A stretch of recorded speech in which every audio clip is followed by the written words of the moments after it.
নমস্কার বন্ধুরা, আশা করি সবাই ভালোই আছেন। লাভ টু ট্রাভেল চ্যানেলে আপনাদের স্বাগত জানাই। বন্ধুরা, আমার আগের ভিডিওতে আমি দেখিয়েছিলাম চাঁদিপুরের হোটেল এবং স্থানীয় এলাকা ঘুরে দেখছিলাম। আজ আমরা যাব পঞ্চলিঙ্গেশ্বর এবং তৎসংলগ্ন স্থানগুলিতে। চলুন তাহলে এবার লোকাল সাইট সিন থেকে হোটেলে ফিরি এবং তৈরি হই পঞ্চলিঙ্গেশ্বর ভ্রমণের জন্য।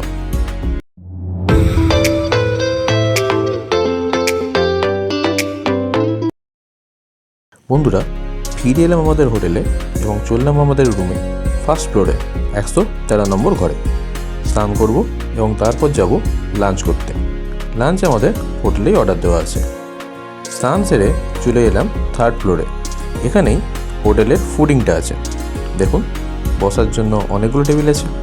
এখানে একসঙ্গে অনেকজন বসে খেতে পারবে, আর এখানে রান্না হয়। এটাই হলো হোটেলের কিচেন। বন্ধুরা, আমরা নিয়েছিলাম ভেজ থালি এবং সঙ্গে মশলা চিংড়ি। থালির দাম 90 টাকা। ছিল স্যালাড, ভাত, ডাল, আলু ভাজা, আলু পটলের তরকারি। এখানে এক প্লেট মশলা চিংড়ির দাম 150 টাকা। অর্থাৎ আমাদের লাঞ্চ করতে খরচা হলো জনপ্রতি 240 টাকা। লাঞ্চ করে আমরা আমাদের বাইক নিয়ে বেরিয়ে পড়লাম পঞ্চলিঙ্গেশ্বরের উদ্দেশ্যে। বন্ধুরা, আমরা এখন পঞ্চলিঙ্গেশ্বরের দিকে যাচ্ছি।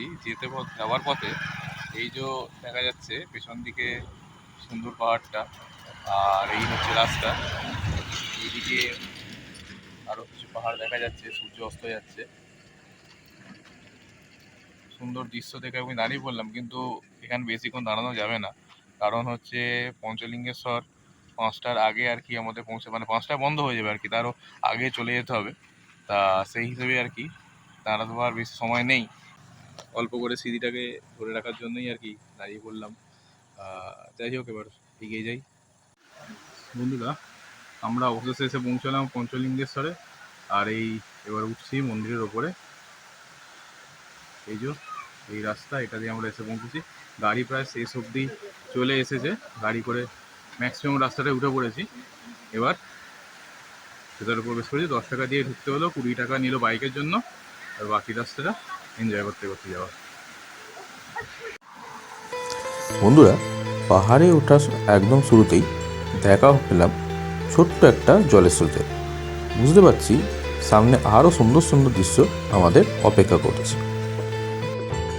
উপরে আছে বাবা মহাদেবের মন্দির। আসলে এখানে 5টি শিবলিঙ্গ আছে, তাই নাম পঞ্চলিঙ্গেশ্বর, এবং পাহাড়ের নাম সেখান থেকেই পঞ্চলিঙ্গেশ্বর পাহাড়। দেখুন, এই সিঁড়ি দিয়েই আমাদের পাহাড়ে উঠে পড়তে হবে। মন্দির বন্ধ হয়ে যায় 5টায়, তার আগেই আসতে হবে। আমাদের আস্তে আস্তে প্রায় 4:15 হয়ে গেছে। সিঁড়ি আছে, সিঁড়িতে উঠতে হবে। আর এখন প্রায় 4:25 মতো বাজে। দেখুন, এখানে চারিদিকের দৃশ্য খুব মনোরম।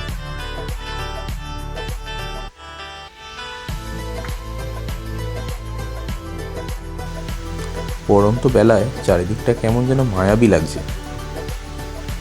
দেখুন, উড়িয়া ভাষায় কিছু লেখা রয়েছে।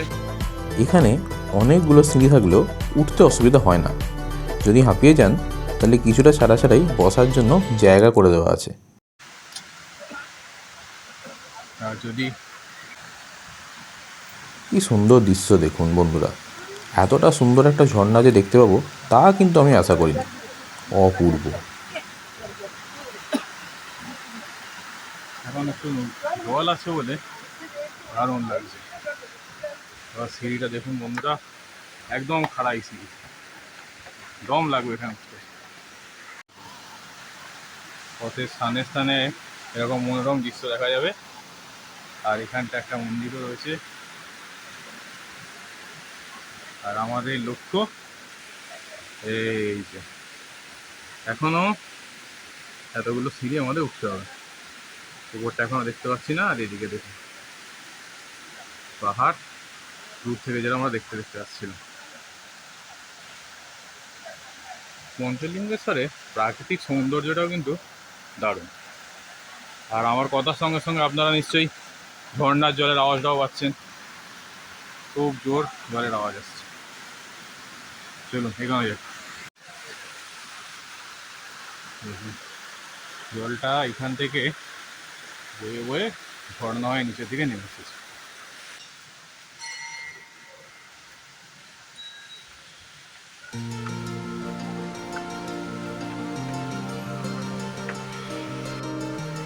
এই আমরা প্রায় পৌঁছেই গেছি মন্দিরের সামনে।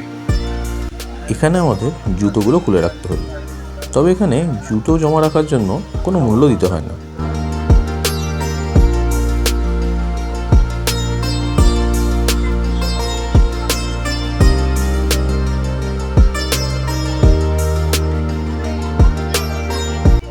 দেখুন, আমরা অবশেষে এতগুলো সিঁড়ি ভেঙে পৌঁছেই গেলাম বাবা মহাদেবের কাছে। এটা পঞ্চলিঙ্গেশ্বর মন্দির সামনেই আসলেই দেখতে পাবেন পরপর সব বিগ্রহ রয়েছে। মন্দির মহারাজ এইখানে।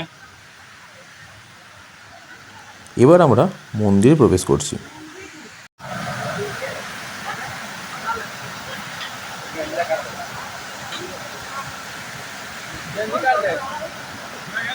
এই হলো মূল মন্দির। দেখুন, কত বয়স্ক মানুষরাও এই পাহাড়ে উঠে পড়েছে। আর ঝর্ণার জলটা এখান থেকে নেমে যাচ্ছে নিচের দিকে, খুব সুন্দর। আর শীতকালেও দেখছি ঝর্ণায় বেশ ভালোই জল আছে।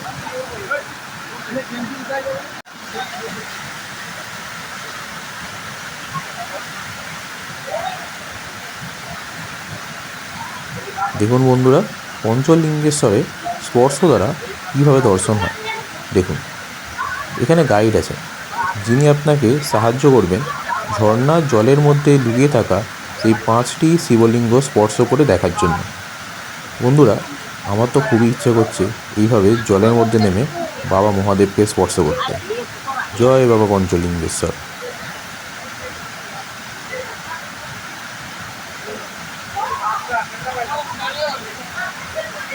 আচ্ছা, এটা দেখছেন এইরকমভাবে পঞ্চলিঙ্গেশ্বরের স্পর্শটা করা সম্ভব, কিন্তু এখন জলের প্রচণ্ড স্রোত থাকার জন্য এখানে আমাদের পক্ষে স্পর্শ করা সম্ভব নয়।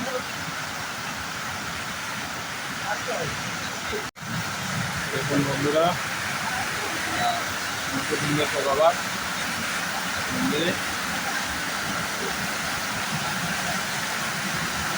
জল স্পর্শ করার জন্য যাচ্ছে।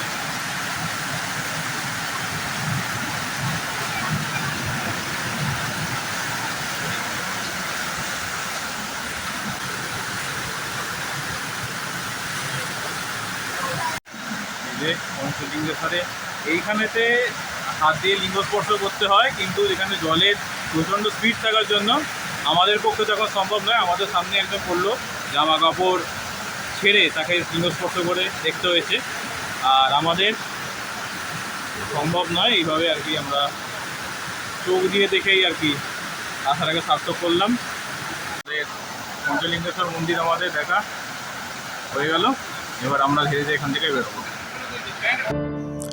মন্দিরের উল্টো দিকটায় বন্ধুরা এখানে কিছু একটা ছাপ রয়েছে, কিন্তু তা কিসের তা আমি বুঝতে পারলাম না। পুরোটাই উড়িয়া ভাষায় লেখা, যা আমার পক্ষে পড়া সম্ভব না, তাই বুঝতে পারলাম না যে এটা আসলে কী। দেখুন, ঝর্ণা জলটা এই দিক থেকে আসছে এবং ওই দিক থেকে গিয়ে পাহাড়ের নিচে ঝাঁপিয়ে পড়েছে।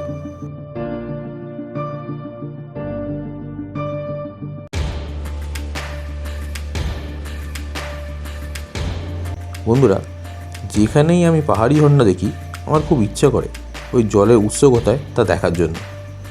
এই পাশটা দেখার পর আমার খুব ইচ্ছে করছিল জঙ্গলে ঢুকে খুঁজে দেখি, কিন্তু এই দেখুন বন্ধুরা, নাম্বার সিঁড়িটা কত খারাপ, সাবধানে ধীরে ধীরে নামতে হবে এখানে। বন্ধুরা, সময় হলো আমাদের পঞ্চলিঙ্গেশ্বরকে বিদায় জানাবার। আমরা তাই পঞ্চলিঙ্গেশ্বর পাহাড় থেকে নামতে শুরু করলাম বিষণ্ণ মনে। এখানে প্রাকৃতিক সৌন্দর্যের অভাব নেই। পাহাড়ের নিচে নামার পথে দু চোখ ভরে আমরাও উপভোগ করলাম সেই সমস্ত দৃশ্য।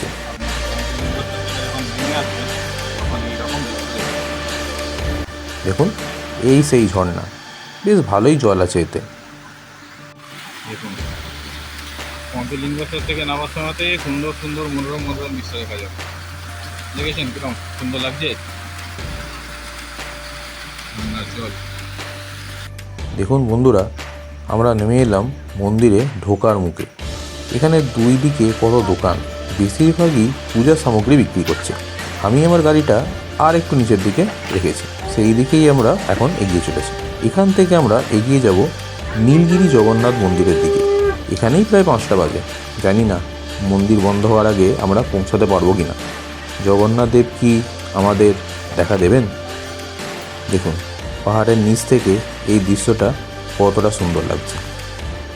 বন্ধুরা, এখন আমি চলে এসেছি নীলগিরি রাজবাড়িতে। রাজবাড়ির যে অবস্থা, তথৈব যে অবস্থা, চারদিকটা দেখলেই বোঝা যাবে ভাঙাচোরা অবস্থা চারিদিকে। একটা সময় ছিল যখন কত রমরমা ব্যাপার ছিল, আর এখন চারিদিকটা একদম খাঁখা করছে। যখন লোক ছিল তখন প্রচুর লোক সমাগম হতো, আর এখন অবস্থা দেখুন, জঙ্গল হয়ে গেছে। দাঁড়ান দেখা, এই এখন রাজবাড়ির অবস্থা বোঝা যাচ্ছে। দেখুন, এই হচ্ছে নীলগিরি রাজবাড়ি।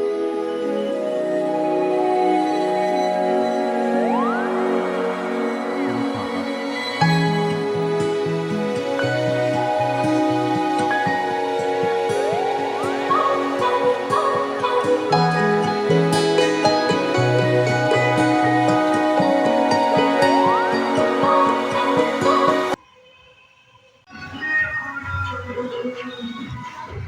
নীলগিরি রাজপ্রাসাদ।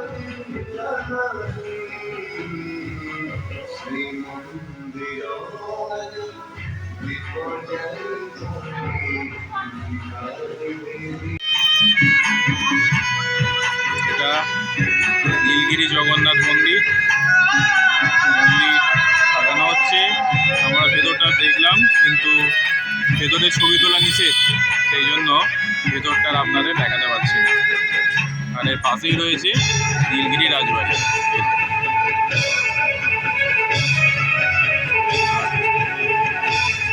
আমরা এবারে ফিরে যাব চাঁদিপুরের পথে আমাদের হোটেলের উদ্দেশ্যে। এই হচ্ছে আমাদের ফেরার রাস্তা। আমার গাড়িটা এখানে রয়েছে, এবার এই বাহনের সাহায্যে আমরা পৌঁছে যাবো চাঁদপুর। আমাদের হোটেল থেকে সন্ধ্যেবেলায় চাঁদিপুরের ভিউ। এইদিকে সি বিচ, রাস্তা, সমুদ্রের গর্জন শোনা যাচ্ছে এখান থেকে। আর এখানটা ডাইনিং, যদি কেউ চায় এখানে বসেও খেতে পারে। সামনে দিয়ে রাস্তা, আর এখানে গাড়ি পার্কিংয়ের ব্যবস্থাও রয়েছে। সব মিলিয়ে সুন্দর পরিবেশ। সন্ধ্যাবেলার মার্কেট বন্ধ হওয়ার পথে, 8:30 বাজে। এখানে মোটামুটি 8:30 9টার মধ্যেই আর কি বন্ধ হয়ে যায়। অনেক স্টল অলরেডি বন্ধ হয়ে গেছে, আর বাকিগুলো বন্ধ হওয়ার মুখে। সমুদ্রের এখানেও খুব বেশি লোক সমাগম নেই, এই সময়টা ফাঁকাই। জল কাছাকাছি আছে, আর এইদিকে আরো কিছু দোকানপাট আছে, কিন্তু সবই প্রায় বন্ধ হওয়ার মুখে। যাক, আমাদের চাঁদিপুর শেষ আজকে ভ্রমণ। কালকে এই সময় হয়তো বাড়ির পথে থাকবো।